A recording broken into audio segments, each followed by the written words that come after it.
To the 47th year of the Mousehole Xmas Lights. I would like to thank all those who have permitted us to use their properties for our displays, especially the Mousehole Harbour Commissioners, as without their permission there would not be any harbour lights.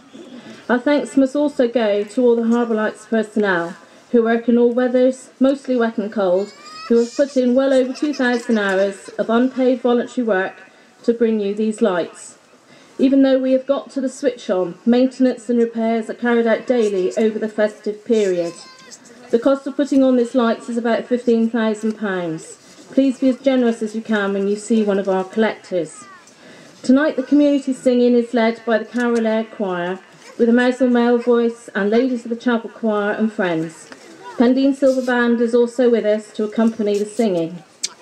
Reverend Julian Drew will be conducting the Carol Air service, and I have heard he has ready his usual selection of jokes.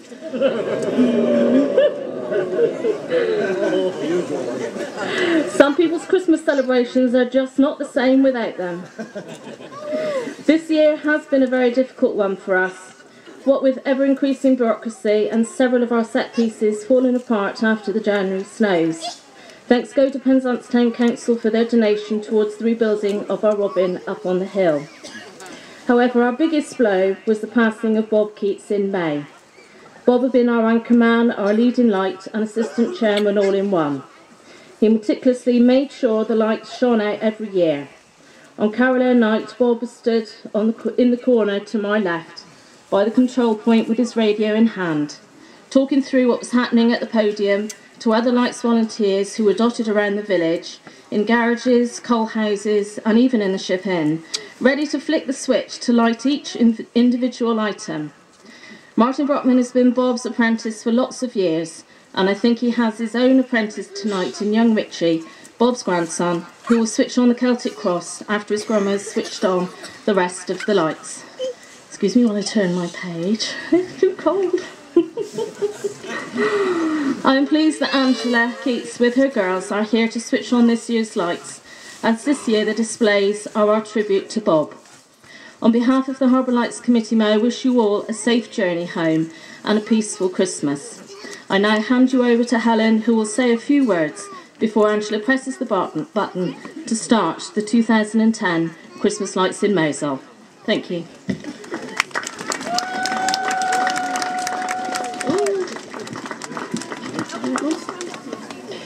It is an honour and a privilege that we are switching on the Mousehole Harbour Lights. Bob Keates was a stalwart of Mousehole Harbour Lights and reported to be the anchor. He was very dedicated to the cause. He was part of the team for 40 years, in which he undertook duties in all weather, getting himself wet on numerous occasions, which I may add he really enjoyed. At pastime, he always liked having a new creation. One of such creations was called Hail Bop, which was supposed to be a shooting star. However, this was debatable, as it did not quite look like this and could have been mistaken for a falling star or a maypole. But he still insisted it was up and on show. His dream was to have a set piece on the island. He always said one day it would happen, and true to his word, it did. After lots of planning and preparation, with the help of Navy divers, his merry men, a packed lunch, cold refreshments, and lots of underwater cable, and numerous trips to the island, his dream became a reality, and he got what he wanted. Bob always maintained he was in the background, and that was the best place to be. However, those who knew him knew this was not true, as he always somehow managed to get into the limelight and public view, always seeming to be in the right place at the right time. Switch on night was always one of his favourites. With the weeks of hard work under everyone's belt, he would wait with anticipation for the glorious moment when Mousehole would be lit up in a blaze of colour. A great tribute to him was on many occasions the lights were referred to as Bobby's lights. appropriate for a man who didn't just take part in the lights activities from September to February, but would be tinkering up at the store the whole year round. It is an honour to switch on the Mousehole Christmas Illuminations 2010. Long may they continue, along with the memory of Bobby Keates, a Mousehole man, born and bred, a wonderful grandfather, father and husband.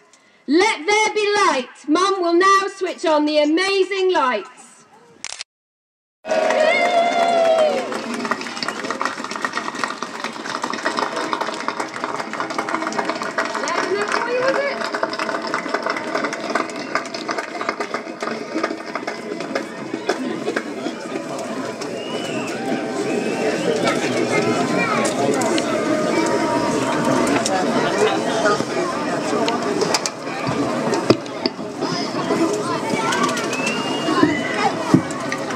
Well, good evening all. Thank you, Helen, for making that speech on behalf of the family. And Angela beautifully pressed the button here, and Richie managed to press the button, and you can see Bobby's cross on the island all lit up over there. So thank you one and all. Are you all feeling warm? Neither am I.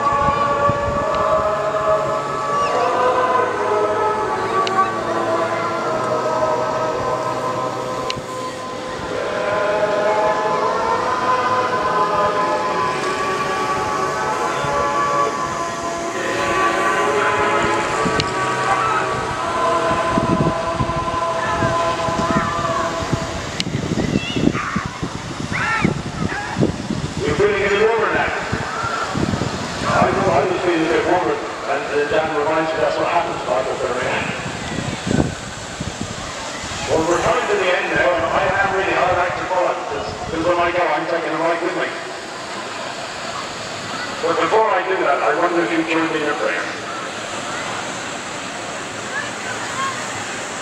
In this season of lights and celebrations, of giving and receiving, of family, friendship, let us be conscious each.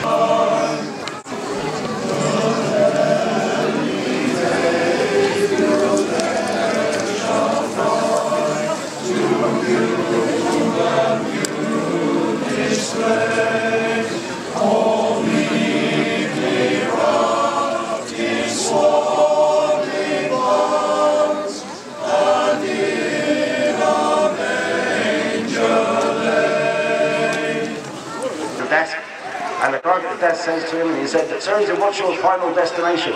He said, "Well, heaven, I hope, but today I'd settle for London." Have another scene. Hark the glad sound, the Saviour comes. If you're not local to this area, hang in there. Merry Christmas and a Happy New Year. Lights, first illuminated, 1963.